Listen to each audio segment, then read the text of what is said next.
Oh, good evening, my dear friends. I hope you're well. What an awful day it's been weather-wise.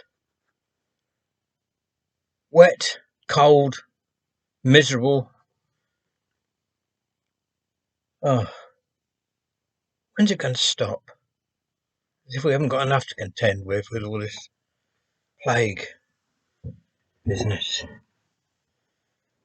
Um, yeah, so it's been a sort of a nun day. Didn't even sit on my big bike today, my big Road King.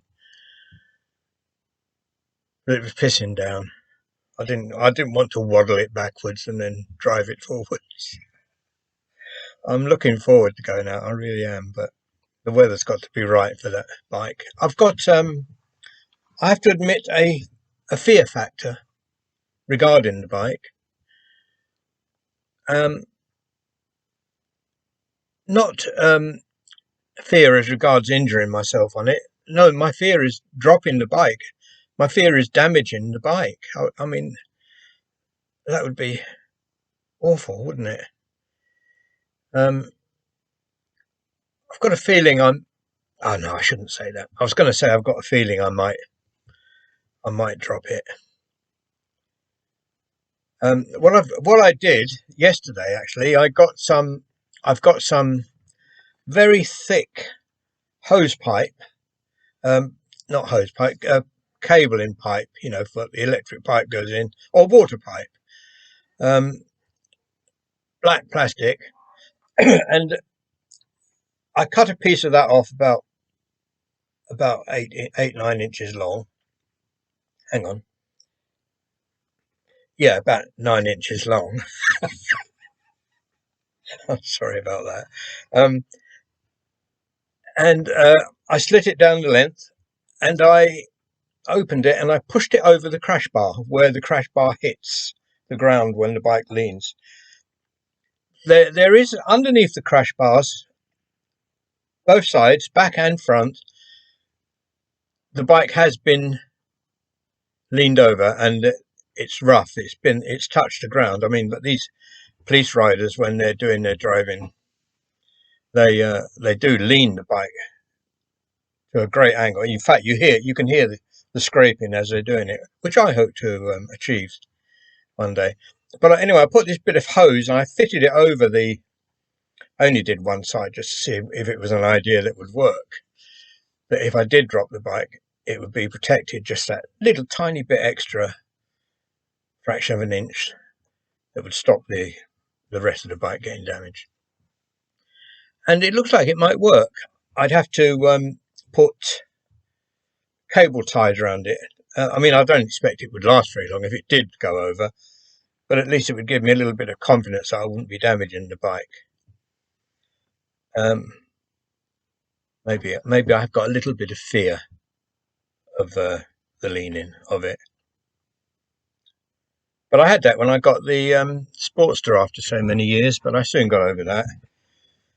My main thing with the Road King is as long as I can do a U-turn in an ordinary sized road, I'll be happy.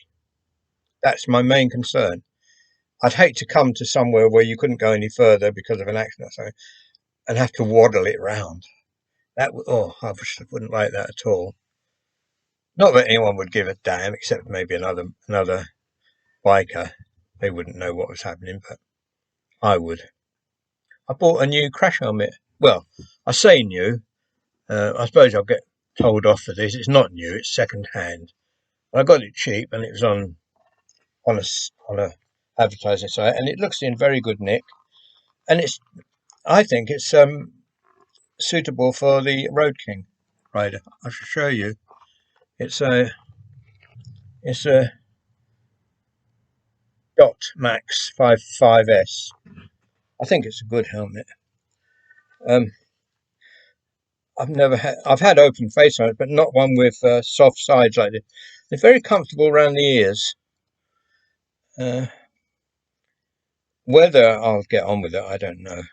I like, I keep trying all these helmets. I get back to my expensive carbon fiber helmet in the end. But I don't know why I need to try all these helmets. Yeah, as you know, I usually ride open face, so this is not that much difference, except I can feel my ears. And let's see if I can get my glasses on. I can get my glasses on reasonably easy, and it looks a bit Harley-ish, doesn't it? Whatever that means.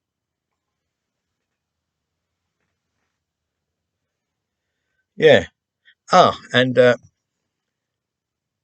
quite a while ago, I bought some goggles, which I've never used because they didn't go with my helmet. So they they might go on here. See,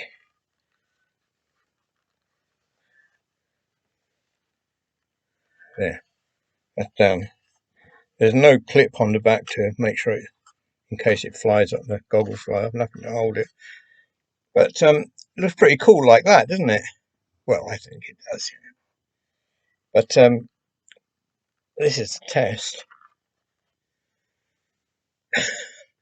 I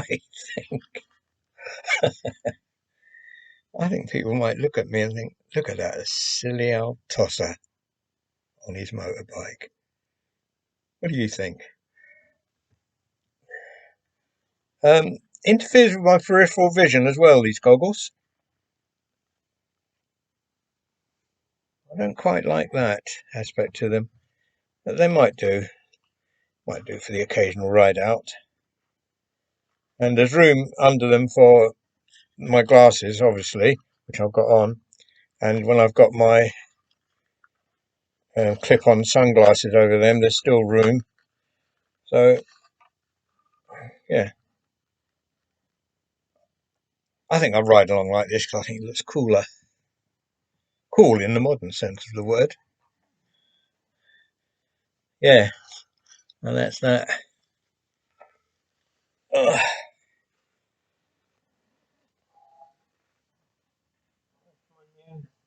Second-hand hell. I know you shouldn't have second-hand helmets, but it doesn't look like it's been dropped or anything. Looks quite new. Excuse me. Yeah. So I'm quite warm in here tonight. I've got a new load of logs. Not mine. I had to pay for them because they're dry, and I've got a load of dry kindling stuff. So I was able to get the fire up to heat. Although it's now raining and it's the temperature's gone up anyway. But I still won't be riding my bike in the wet. I mean, I might take well, I would definitely take the Sportster out as usual, but not the big one, not until I'm confident of it. You might be saying, of course you're confident, but you know, don't forget I'm not as young as I look. Yeah. So I'll just bide my time. Hopefully I've got enough of it left. Now, my next thing to talk about, I'm going off into a little flight of fancy. Literally.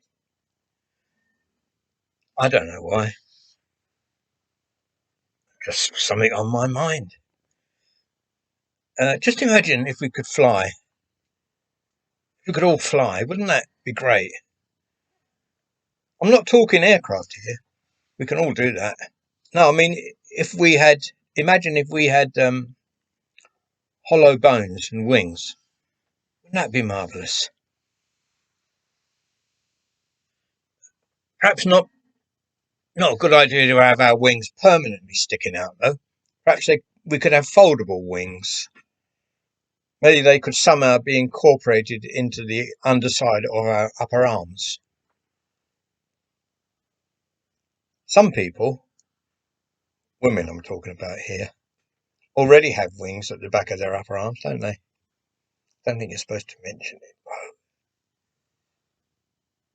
But I believe they call them bingo wings. Why they call them bingo wings, I've no idea. But I do know they get into a bit of a flap when they discover they have them. Anyway, bingo wings are too heavy and flappy to take off with. Flappy, That's why they call them wings. But bingo, well, that bit's got me beat. This current craze for tattoos that young women have these days, that's going to look great if they develop bingo wings in later life. Take, for example, one of them little dolphin tattoos. In a few years, that's going to look a bloody great big whale. A huge whale flapping about on the underside of the arm. Really, it is best to think these things through. Another thing is that tattoos do not look better with age. They start to look very smudgy. I've got a tattoo I got when I was 17. Oh, it's on the other arm. I don't even remember. It's on the other arm. Um, and now it's all so misshapen and smudgy, I can't even remember what it was. I think it's sort of like a dagger going through the skin with my own name on it. I got that done when I was about 17 and I was piss drunk. I went into the tattoo parlour in Aberdeen Harbour. 7 and 6 it cost me. I remember I showed it to my mother. It was all bloody and scabby and weeping, and she fainted. She literally fainted when she saw it. Oh my God, what have you done? Yeah, yeah, tattoos, eh? Anyway, back to being able to fly. Of course, it wouldn't be long before the government stepped in and began to make life difficult. I expect there'd be no fly zones created for a start, and flying traffic wardens. Skies would be horribly crowded. There'd be people crashing into each other.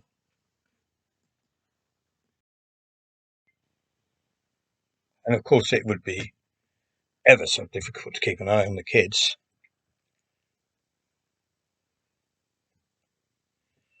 Of course, you would have people who wouldn't be satisfied with just being able to fly. Some would want to be able to fly faster than others. You'd find people strapping engines to their backs to give themselves an extra bit of speed. And of course, their engine would have to look better and fly faster than everyone else. Extremely wealthy people would have extra bodywork built on, maybe encapsulate themselves entirely so they could keep out the wind and rain. Eventually, they wouldn't feel the need to fly at all and would begin to spend more time trundling around on the ground in their fancy machines with wheels.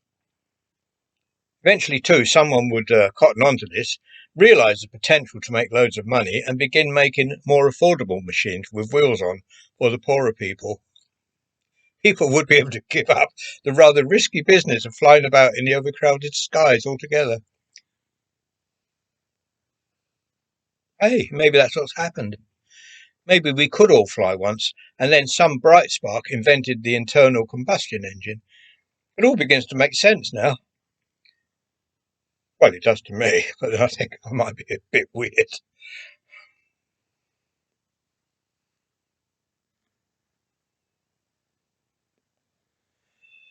Anyway, that's about it for this evening. Um, I'd ask you all to just say a prayer for nicer weather tomorrow. What I'd like you to pray for is for the sun to come out and it to be very dry suddenly and nice road surfaces and about. I'd settle for 50 odd Fahrenheit. Not much to ask, is it? And don't forget, when you get on your knees tonight beside your bed to pray, we're looking for good weather. Take care of yourself. Thanks for looking in. Thanks for my new subscribers too. Thank you very much indeed.